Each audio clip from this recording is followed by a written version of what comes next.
ਜ਼ਿੰਦਗੀ ਬਹੁਤ ਛੋਟੀ ਆ। ਇਹਦੇ ਵਿੱਚ ਬਹੁਤ ਸਾਰੀਆਂ ਟੈਨਸ਼ਨਾਂ ਹੁੰਦੀਆਂ, ਪਰ ਕਦੇ-ਕਦੇ ਸਾਰੀਆਂ ਟੈਨਸ਼ਨਾਂ ਭੁੱਲ ਕੇ ਸਾਨੂੰ ਬਾਹਰ ਕਿਤੇ ਘੁੰਮਣ ਨਿਕਲ ਜਾਣਾ ਚਾਹੀਦਾ। ਤੇ ਅਸੀਂ ਵੀ ਨਿਕਲੇ ਆ ਬਾਹਰ ਘੁੰਮਣ ਫਿਰ। ਚਲੋ ਆ ਜਾਓ ਮੇਰੇ ਨਾਲ, ਲੈ ਚੱਲਦੇ ਆ ਤੁਹਾਨੂੰ ਬਹੁਤ ਸੋਹਣੇ ਵਿਊ 'ਚ। ਅਸੀਂ ਅੱਜ ਚੱਲੇ ਆ ਇਟਲੀ ਦੇ ਪੋਂਤੇ ਦੀ ਲੇਨੀਆ। ਇਹ ਜਗ੍ਹਾ ਬਹੁਤ ਸੋਹਣੀ ਆ, ਰਸਤੇ 'ਚ ਬਹੁਤ ਸੋਹਣੇ ਵਿਊ ਆਉਂਦੇ ਆ। ਇਹ ਲੋਕੇਸ਼ਨ ਸਾਡੇ ਘਰ ਤੋਂ 100 ਕਿਲੋਮੀਟਰ ਤੇ ਪੈਂਦੀ ਆ ਤੇ ਸਾਨੂੰ ਜਾਣ 'ਚ 2 ਘੰਟੇ ਲੱਗਦੇ ਆ, ਪਰ ਅਸੀਂ ਤਾਂ ਤੁਰ ਪੈਂਦੇ ਆ ਘਰੋਂ, ਜਿੰਨੀ ਮਰਜ਼ੀ ਦੂਰ ਕਿਉਂ ਨਾ ਹੋਵੇ। ਬਸ ਸਭ ਕੁਝ ਭੁੱਲ ਭੱਲ ਕੇ ਅਸੀਂ ਵੀ ਤੁਰ ਜਾਂਦੇ ਆ ਕਿ ਦੇਖੀਏ ਕੁਦਰਤ ਦੇ ਨਜ਼ਾਰੇ।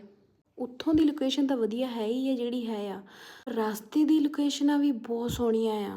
ਪਹਾੜ, ਝੀਲ, ਵੱਖਰਾ ਹੀ ਨਜ਼ਾਰਾ ਹੈ ਇੱਕ। ਬਸ ਅਸੀਂ ਪਹੁੰਚਣ ਵਾਲੇ ਆ ਤੇ ਉੱਥੇ ਪਹੁੰਚ ਕੇ ਤੁਹਾਨੂੰ ਦਿਖਾਵਾਂਗੇ ਕਿ ਕਿੱਦਾਂ ਆ। ਜੇ ਤੁਸੀਂ ਵੀ ਦੇਖਣਾ ਚਾਹੁੰਦੇ ਹੋ ਪੋਂਤੇ ਦੀ ਲੇਨੀਆ ਤਾਂ ਮੇਰੇ ਚੈਨਲ ਨੂੰ ਸਬਸਕ੍ਰਾਈਬ ਕਰਿਓ, ਵੀਡੀਓ ਨੂੰ ਲਾਈਕ ਜ਼ਰੂਰ ਕਰਿਓ। ਇਹ ਦੇਖੋ ਅਸੀਂ ਪਹੁੰਚ ਚੁੱਕੇ ਹਾਂ ਤੇ ਅਗਲੀ ਵੀਡੀਓ 'ਚ ਸਾਰਾ ਵਿਊ ਦਿਖਾਵਾਂਗੇ। Bye bye.